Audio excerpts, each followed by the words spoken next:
and they will partially or fully believe that it is not covered by insurance. At least my experience in New York City, when people call in, they're like, okay, so here's the real topic worth talking about today. I am sure, Dave, you were freaking out. I am sure you were like, what do I do? Medicare is holding payments and I'm not going to make any money. Here's the deal. They announced yesterday that CMS has been advising the MACs, each state has a MAC, to hold claims for up to 10 days to determine, what's going to happen with the government shutdown. All over social media, we see people sharing these posts saying, how are we supposed to work? How are we supposed to keep our businesses going? I get it, but this is part of business. It's if you don't have diversified income sources, if you don't have a way to float your business for 10 days, a month, even a quarter, I don't know. Like what are your thoughts? What do you like to have on reserve? How long could you technically go if you had to without any cash coming in, but still keep the business operational? I mean, I probably have too much cash in one of my bank accounts, so I could go a long time. I could go through a nuclear winter if I needed to. So, but because most of our patients, 60, 70 something percent, are 100% self-pay, and then we have the out-of-network billing patients where that money takes a little bit longer to get. With the credit card processor, I mean, that money is hitting our bank account within whatever it is, 3 to 5 days or something like that. So there's not a big delay. But if there was, yeah, I mean, I definitely, I won't say the number, but I have like too big of a number, 6 figures number in cash in like in an account that is not yielding anything, which is, it's stupid. But so I need to figure that out. We're exactly the same. Now, not because of me, but more because of my wife. Like, my wife would rather lose money through inflation and, just cash is trash, that whole thing. But know that we have 6 figures available in the bank at any given time. Know that we can float 6 months worth of expenses between the business, the payroll, mortgages, things like that. She would rather not put that money to work and have it available in a liquid form. Now, we do have it in a money market that, I don't know, it yields 3.5%, 4%, something like that. But nonetheless, we have that kind of capacity. Going back 15 or 20 years when we started, we would fund payroll with a line of credit every winter. Because what would happen is we were down in Florida. We had 3 clinic locations in Florida. We would get through the worst part of the slow season, which would be like September, August in Florida. We would eat up all of our cash reserves. By the time we started to get busy, October, November into January, now we don't have any money because we're waiting on third-party reimbursement to come back in. So we would have a line of credit. We would use that line of credit to float payroll. We would build the cash reserve back up, and then that would be a normal cycle. Since we've been out of Florida, we don't have that kind of fluctuation. So here in Ohio, we just always have the cash on hand. But I can empathize with practice owners that are like, I can't take a week or 2 weeks of no Medicare income. But I think we should also recognize, hey, you've got a major weak point in your business. So now the next question is, off the top of your head, what do they do to diversify cash flow? To diversify meaning get more cash in? Get cash from different, not necessarily right now. Like, you're screwed right now. You can't, when's the best time to plant an oak tree 20 years ago? When's the next best time today? We're dealing with today. You're not going to do anything right now other than take out a loan. But for the future, moving ahead, like, what are some recommendations we could provide viewers to say, hey, let's diversify where the money is coming from? Obviously, I think we're going to talk about building cash pay services, building things that people want to pay out of pocket for. But what are your thoughts off the top of your head? So we just started doing the concierge membership. That's a separate dollar amount from the per visit rate. And I told you and Jimmy recently that we had a client start paying that. It's a big number because we're in New York City. So the number is $950, but and the first person only did 2 visits with us. I didn't even tell you guys about this, but long story short, she didn't like our approach, whatever. One of my therapists treated her. She didn't like it. I went in to treat her at her home. She didn't like my whole approach of yeah. And then so they paid $550 per visit because that was the arrangement, and also the $950 for a monthly concierge fee. And her mother asked for a refund. It was like this whole thing. So we refunded it. And the hilarious thing is that separately, the grandmother just started with us and agreed to $550 per visit and $950 concierge fee. But I changed the concierge fee name. I said concierge initiation fee and concierge fee every 4 weeks. So I added more words to it. But that is something I know that probably doesn't make sense in most places, maybe only certain cities in the US, but you could have a separate concierge membership fee of $50 a week. I don't know, $100 a month like you have. But it has to be, you have to demonstrate value. You have to say, what are the other perks? Like you have the perks where they can come in, they can, everyone knows their name, like Cheers. You come in, you can do your own exercises with your equipment. You can save them money by not having to buy home workout equipment. They can come into your office. You have great parking. You're easily accessible. Nice office. You have big hours in terms of opening and closing. They can come in. They can also ask you and Jeremy questions. Like you build that in. You say the value, and that would be one thing where you have like, okay, here's the visit rate, or here's like the evaluation rate, and then we're gonna pitch you a package. But that's just one thing of like but there has to be a reason. Like it has to be justified in the end consumer's mind, which is more the challenge. Yeah, I agree. Let me ask you, do you have the word fee in the verbiage? I do. Is there something better we could use than the word fee? Because to me, fee is almost punitive. Fee sounds like, I'm punishing you. This is a fee. This is a penalty. Whereas I don't know if there's a better way to say that. Better way to say it would be, if you're working with someone 65 plus, is longevity program. Yeah. Yeah. We call ours an access membership. We don't call it a monthly fee. We call it an access membership. This is what you're buying access to. There's something about the word fee. I'm going to put it into ChatGPT and we'll figure out something better.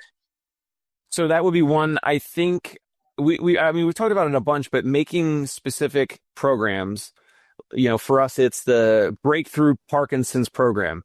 Recently we had a new patient reach out for her husband, and the husband had a stroke in the past, and she liked our website because on the stroke, rehab page of my website, on the top, it says the Stroke Success Program.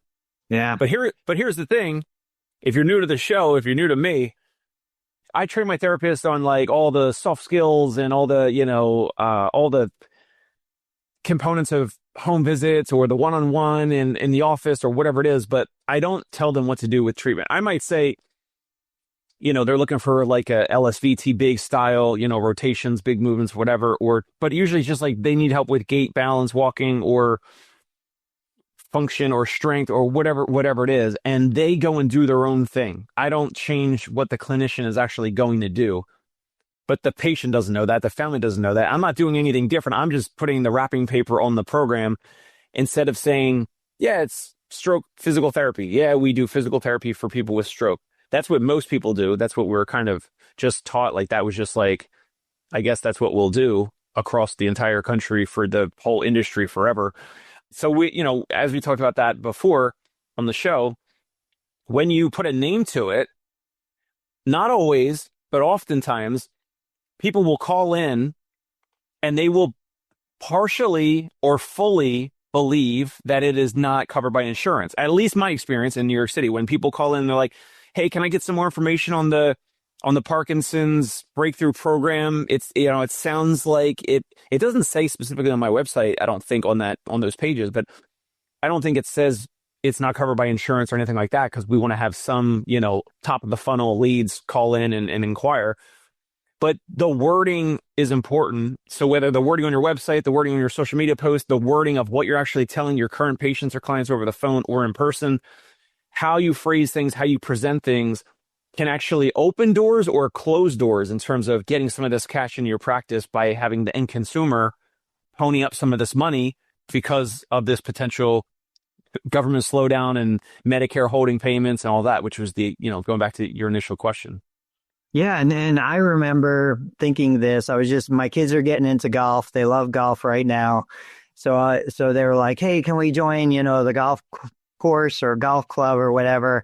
I'm like, "You guys realize it's like thousands of dollars a year just to be a member, and you still have to pay the greens fees."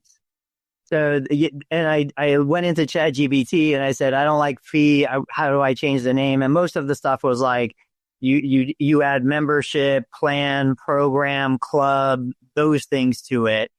But anyway, my point is, Medicare doesn't allow me to require every patient in my clinic be a member of our access program. I can't require it. I can't say you're required. I can encourage it. I can offer it. I can make it available. So if these practice owners who are treating Medicare beneficiaries had these memberships, had these programs available, even though they're not getting the bulk of their reimbursement, they would still be having some sort of cash flow coming in. My perspective, selling cash-based services on top of coverage services. So you could do golf performance, you could do pickleball, you could do travel, you could do all these other things.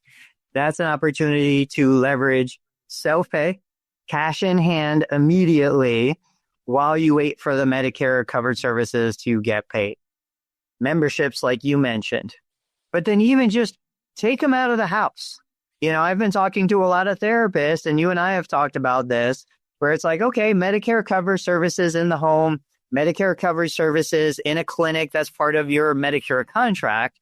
But if the patient wants and you're willing, get out of the house, go to the park, go to the library, take them to the grocery store, go to the theater, go watch a movie, go do things that this individual values more than 3 sets of 10 glute sets in the home. Get them out. That is never a covered service. That is always available for self-pay.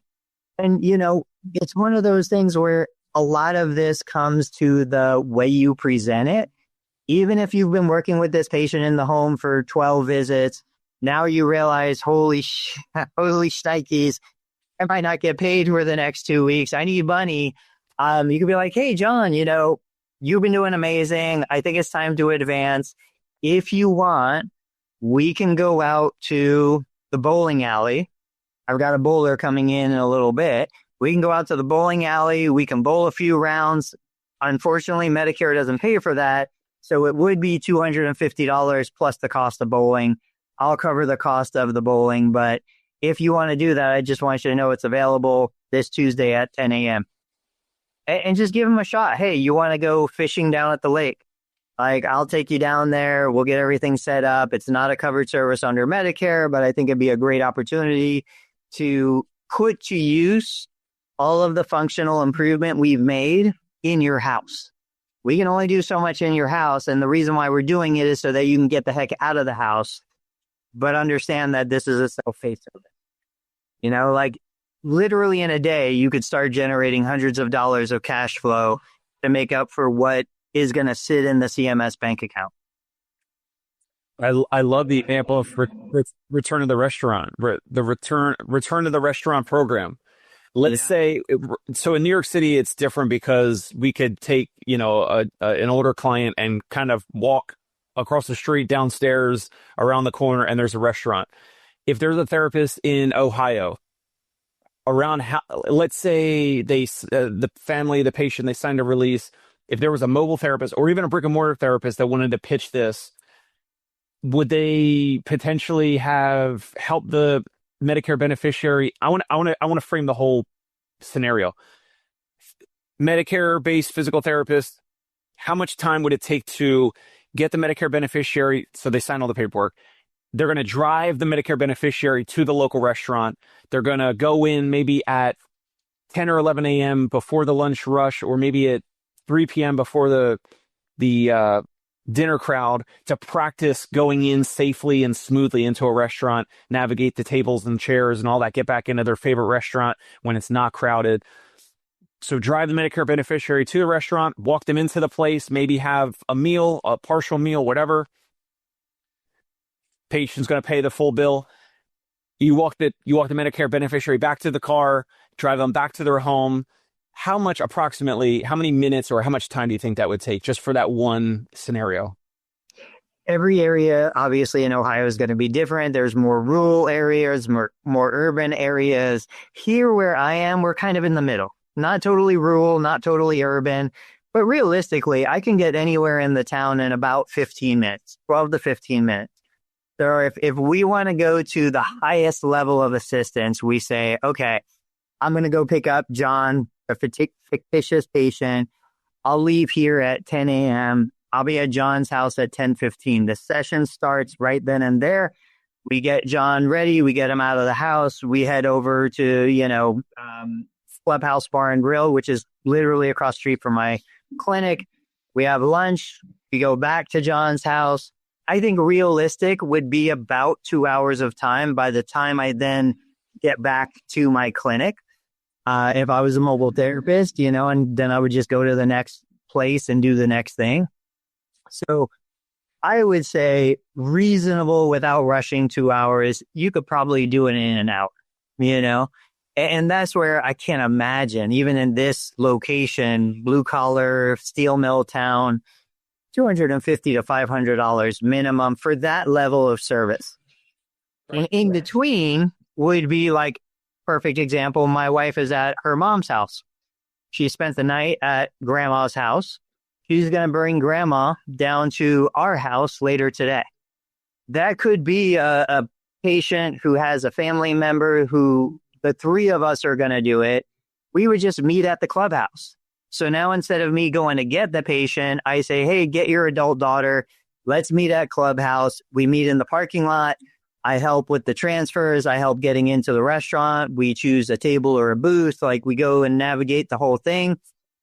We get back out. That's an hour, an hour of time total. And then I'm back either at my clinic across the street or I'm going to the next mobile visit.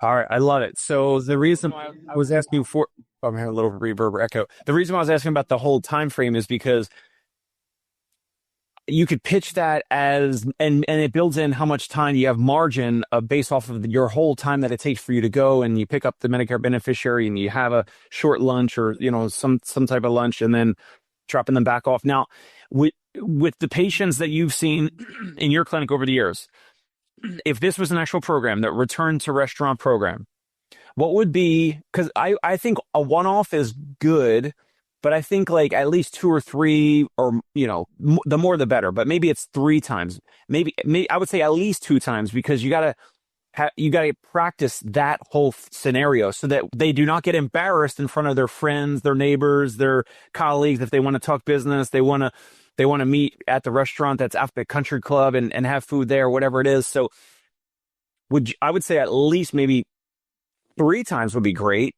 We could package that. You could say, hey, that's $1,500. The return to restaurant program is $1,500. Boom. You pitch it. If they pay up front, that's $1,500 of cash up front. And then you could always sprinkle in depending on how much time it takes for all that. But they don't schedule the second and third time to the restaurant. Maybe you do 2 a week. Maybe you do just once a week. So you get $1,500 of cash up front, but you're not fulfilling it until the second week and third week for the third time that you're taking the same person to the same restaurant or a different restaurant. Yeah. And then you could also sweeten the deal by sprinkling in, you could say, some other, regular self-pay home visits included in that, and then you could increase to 1,500 or you could keep it at 1,500. That's the beauty of this. You can get so creative around what's the offering and how much is it going to take your time as the physical therapist? How much of your time is it going to take, or your therapist's time to take to fulfill all this? But there's so many things you can do around this that covers your time, that values your time, and you could potentially make more per minute or per hour doing this than what Medicare is going to pay you anyway. So have you seen any of the programs out there for, it's basically an AI tool that interviews mom or dad, asks it questions, records mom or dad's response to these questions, and then turns it into like a book, a chronicle, family history. Have you seen that kind of stuff? Yeah. So imagine rolling these things together for the right patient. I know my family wanted to do it. They never got around to it. Like, this adds to the desire to do it. You set up the program where it's like, look, okay, since we're talking books, my kids are reading Tuesdays with Maury. So we're like, hey, Tuesdays with Tony, I'm going to take mom or dad out. We're going to hit a different restaurant every Tuesday, or we'll stick with their favorite, whatever they want to do. Part of it is the rehab of getting out of the car, getting in the restaurant, getting up from the seat and all that stuff. Part of it is we're going to do interviews. We'll use this service. We'll record the audio.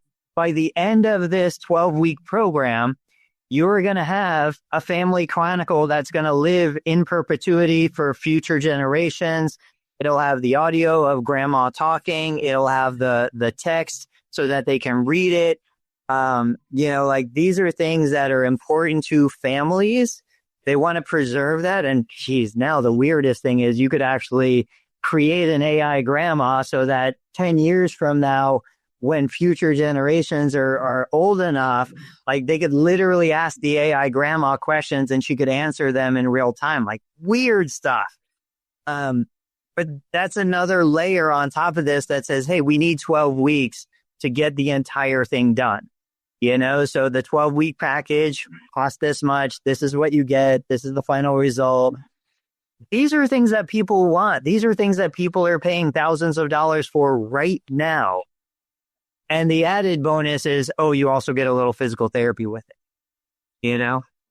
Can you explore that a little bit more? You would be recording audio video, but what if the family is like, I mean, we like Tony Maritato and all, but like, we don't want him in the memory books of our grandma. Yeah. Like, so just clarify that for me. Yeah, it's none of me would be there. It's literally the service. I'm facilitating the patient using the service during the meal, where the service is prompting what are the questions to ask. The patient is answering those questions. The service is taking the audio, turning into a transcription, turning that into a narrative story.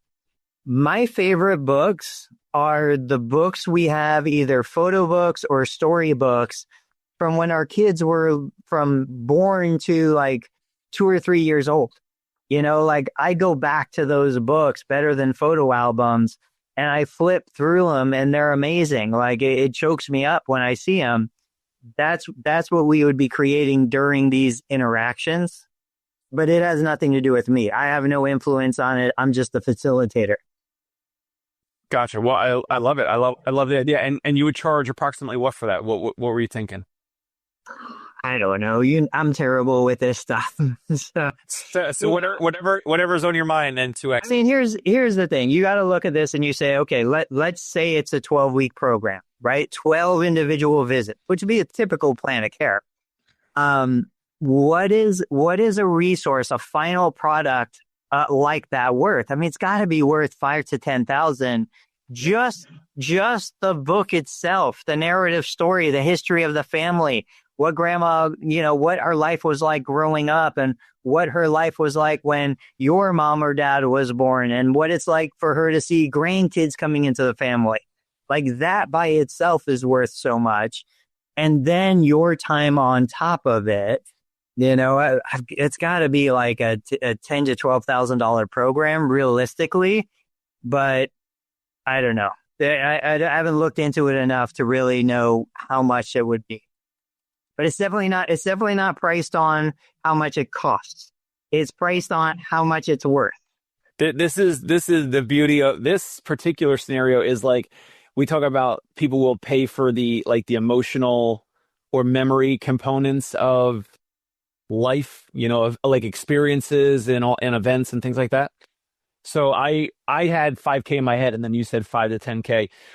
Do you know the name of I've seen the ads on like Facebook, or maybe there's a bunch of them by now, like the companies that do this. There's a few services. I don't have the names off the top of my head. We'll look it up for the next show. Yeah, but I love that as like I don't know who wouldn't want that. Like, man, even if I mean, I feel like the patients don't necessarily have to be that old, but you're using that way to capture their memory. I mean, it's almost priceless. Like like depending on the patient, there's almost like it could be an insane dollar amount.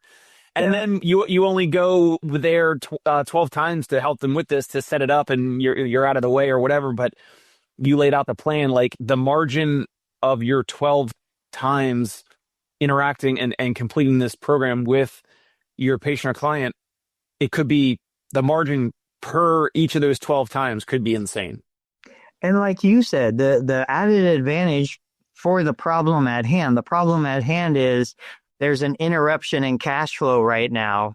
The advantage is this is a huge cash infusion right now. Like, this is not the kind of thing that you pay visit by visit.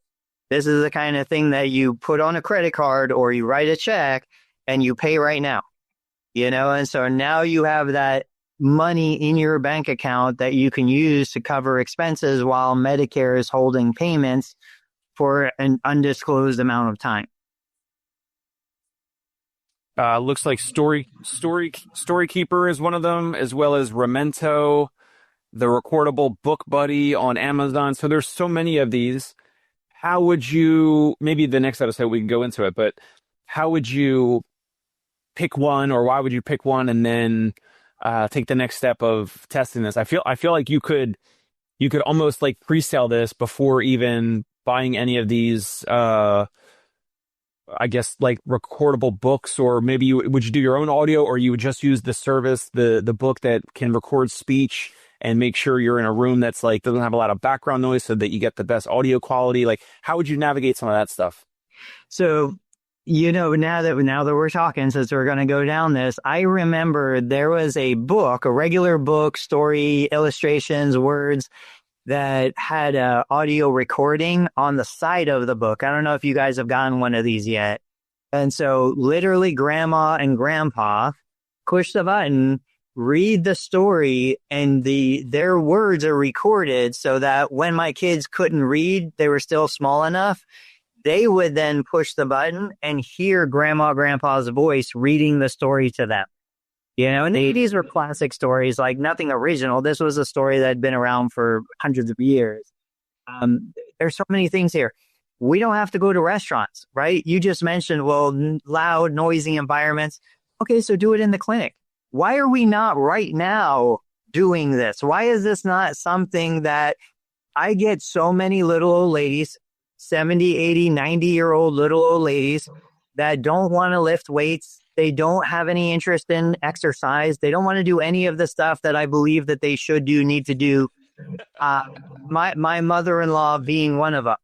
She will come to the clinic once a week. She will begrudgingly do a little bit of exercise, but then she'll stand at the plinth folding laundry, pillowcases, and towels for 30 minutes. She loves to do that, So it's like, why is this not a program right now where, I don't know, I do the research, I see which one of these would work best for us, and then layered on top of Medicare covered services, we offer this as, hey, let's put this time to good use. Let's make this time something that could live in perpetuity. We offer this after the memories, we're going to, by the end of discharge, you're going to have this book, you're going to have these. You bring me images, we'll have images imported into the book, and the whole thing is done. But that part is self-pay. That part on top of Medicare services, that is the part that the family pays for. I think that's awesome. I love that. I love it. I love it too, because even if you have your patients that don't want to do a lot of the exercise that are coming to your office, they're still coming to your office. They're still moving somewhat.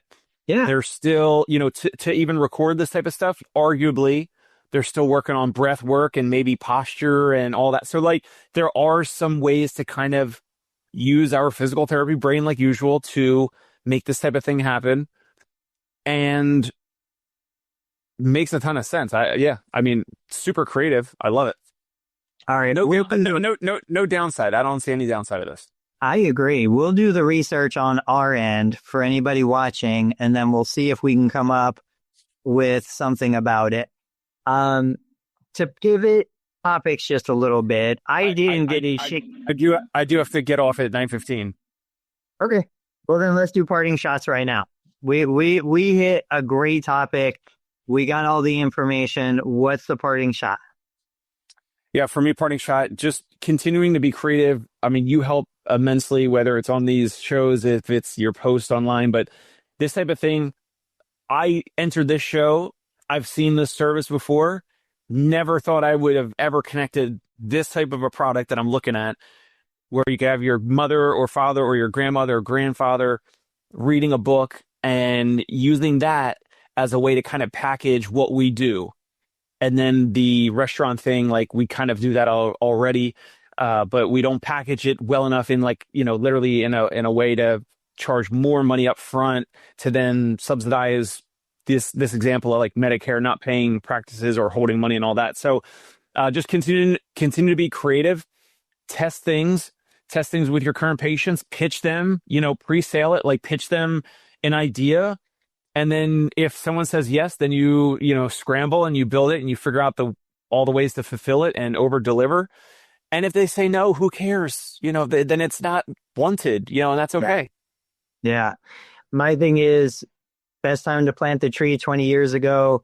This can be viewed as it's frustrating. I'm angry. I can't believe the government is doing this. I'm not going to get paid. Or you can find the silver lining and be like, look, this is exposing a vulnerability in my business. How am I going to address this vulnerability, prevent it from happening again, and build a more sustainable business for the future? There's an infinite number of ways that we can do this. We shared a couple today. Start thinking about where your cash is coming from. Build redundancies so that if one cash flow, disappears tomorrow, you have 2 or 3 others to take its place. I'll catch you guys next time. Thanks, Dave. Thanks, Tony. Hey, it's Dave Kittle. Are you a healthcare business owner or physical therapy practice owner who is looking to figure out your succession plan or exit strategy? We might be able to help. And in fact, we may be interested in acquiring your practice. If you're interested, you can reach out to me. Shoot me an email at dave@conciergepainrelief.com. That's DAVE at CONCIERGE painrelief.com, or you can call me at any time, 646-781-8884.